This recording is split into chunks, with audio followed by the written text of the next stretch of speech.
I'm going to go over 5 sports psychology tips to help you when it comes to joining a new team. And tip number 1 is focus on improving, not proving. Now, I was working with a football player this past fall, and he and I began working together 4 weeks before he started this season with a new team. And one of the things that he and I were discussing was this idea of improving and not proving. Now, in the past, when he's joined new teams, one of the things that has happened is he's starting the team and he feels like he needs to really show off, right? Show what he can do to the coach. So then he gets stuck in this proving mindset where he's trying to prove himself, and every single practice feels like a performance. Now, the truth is, when you join a new team, you do need to prove yourself.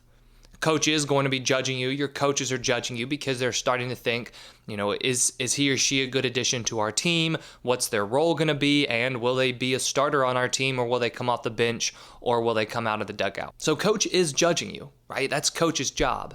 But you as the player have to be careful not to get stuck in this proving mindset. Oh, I need to prove to them that I'm such a great player. And you need to focus instead on improving. So what does it mean for you to be focused on improving?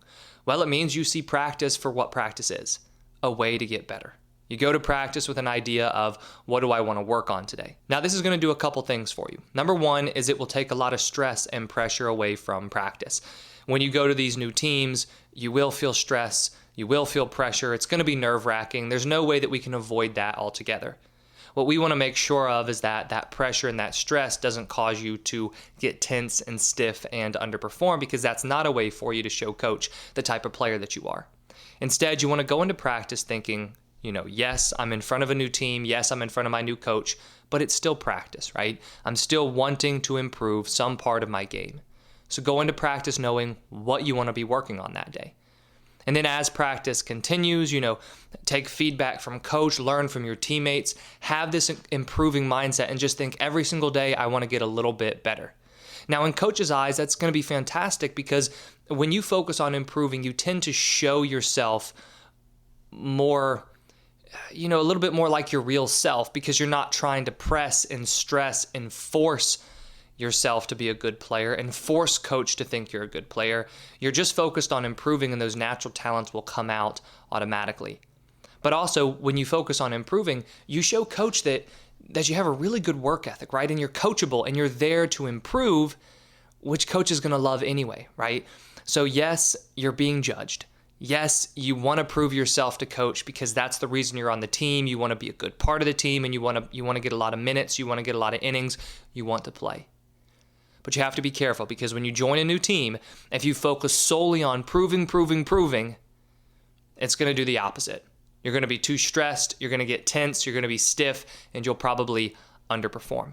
Instead, focus on improving. Every single day, know what you want to work on, know how you want to get better as a player. Number 2 is communicate well. There are 2 types of communication that you want to focus on when joining a new team. Communication with your new teammates, and then also communication with your coach or your coaches.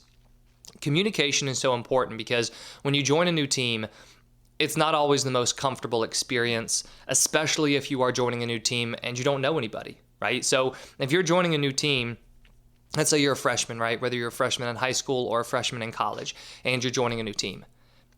Maybe you know some other guys on your team, but you might not know the upperclassmen as well. Or if you're a freshman in college, it's likely that you don't know anybody on your team. You're joining a new team, it's all very unfamiliar, it can be very uncomfortable. One of the best ways to get yourself comfortable is being able to communicate well with your teammates. Now, personally, I was a very quiet kid growing up. I'm still pretty quiet, pretty shy, and communicating like that, stepping out of my comfort zone was always difficult, always very uncomfortable. But my biggest advice to you is, if it is uncomfortable for you, find 1 or 2 players on your new team and just try to communicate with them, whether they are players that share the same position as you, or whether they are players that you tend to warm up with. Just find 1 or 2, start talking to them, be open with them, talk between reps, talk before, after practice.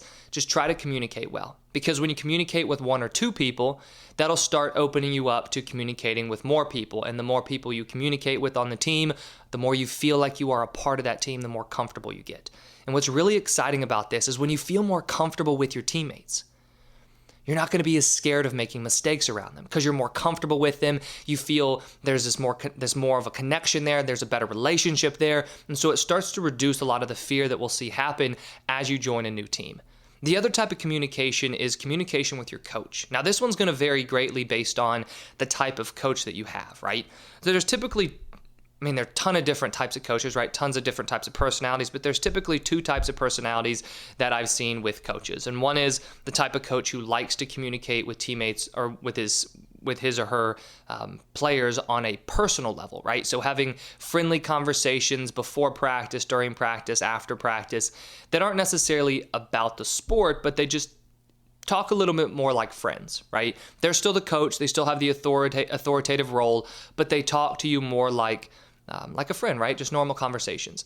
If that's the case and your coach does start to communicate with you in that way, engage in that conversation, because if you can create that connection with your coach, this is going to help when it comes to asking for advice in the future.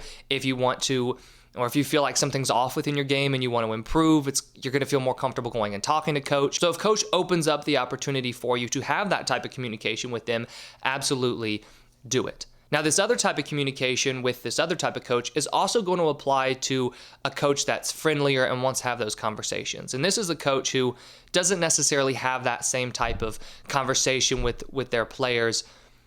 If that's the case, the type of communication you need to have is more about listening. It's more about how you interact with your coach when they give you feedback. How do you take what they say and you apply it?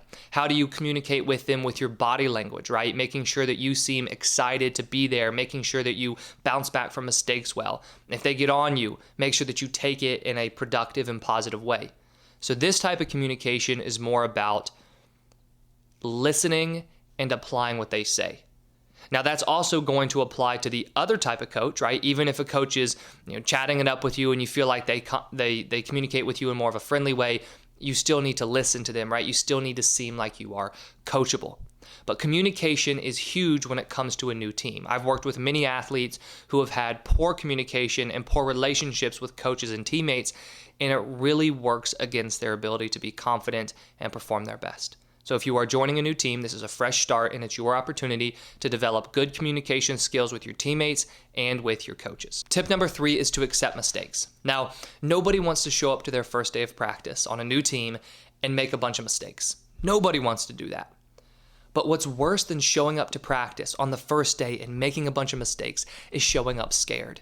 When you show up scared to make mistakes, when you show up scared to fail, you don't show the type of player you honestly are. Now, this brings me back to the first tip, which was to focus on improving, not trying to prove yourself. Because if you try to prove yourself, a lot of times this is paired with the fear of mistakes because you want to prove that you're a good player, so you don't want to make mistakes. And that's typically where we see this idea of wanting to prove yourself as a good player become counterproductive because you're just so caught up in thinking, I don't want to make mistakes, that you fail to just play freely and show the type of player you truly are. So how do you accept mistakes even though you don't want to make mistakes? This all has to do with the aggressiveness that you play with, and it also has to do with how you respond to mistakes. So the aggressiveness that you play with means, you go 100% for a drill. If there's a scrimmage early on when you're joining a team, you play hard, right? Don't hesitate. Don't try to be too careful. Don't try to hold yourself back. Because when you do those things, they tend to have the opposite effect, and they actually can lead to more mistakes. But mistakes are the thing you're trying to avoid in the first place. So accepting mistakes means you don't try to not make mistakes. You play to succeed. Be aggressive. Mistakes are going to happen. Coach understands that. Your teammates will understand that. Just let them happen if they do happen, because then you can learn from them. And that brings me to the second part of accepting mistakes, which is how you respond to mistakes. So if you want to accept mistakes, you have to accept when they happen that they've happened, and you don't try to beat yourself up over them, and you don't try to change the fact that they did happen, right? Where you're thinking, I wish I hadn't done that, if I had done this, if I had done that, and you start nitpicking. Learn from the mistakes, absolutely. Think, what did I do wrong? How can I learn from that? Try to improve upon it, right? This goes back to the improving mindset. How do you want to work on the thing that you just did wrong, right? If you did a drill incorrectly, that's fine. Accept that, but learn from it. Don't get caught up in the mistake, because that's only distracting you from the next drill, the next play, the next whatever it is that you all are doing, and that will only hurt your confidence. So accepting mistakes on a new team means you accept that mistakes will happen, so you don't play scared, And then if mistakes do happen, you don't beat yourself up over them and you learn from them. And most importantly, you make the adjustment moving forward. Tip number 4 is to work hard for you. I was on the phone with a baseball player the other day who I've worked with for quite a while, and he's about to start his freshman year of college. One of the questions that he asked me was, should I put in extra work to help myself have a better chance of more playing time? And the question that I then asked him was, why would you want to put more work in just to get more playing time? Don't you want to put more work in order to be the best player that you can be? And he said, yeah, I want to be the best player that I can be, but I want to get playing time.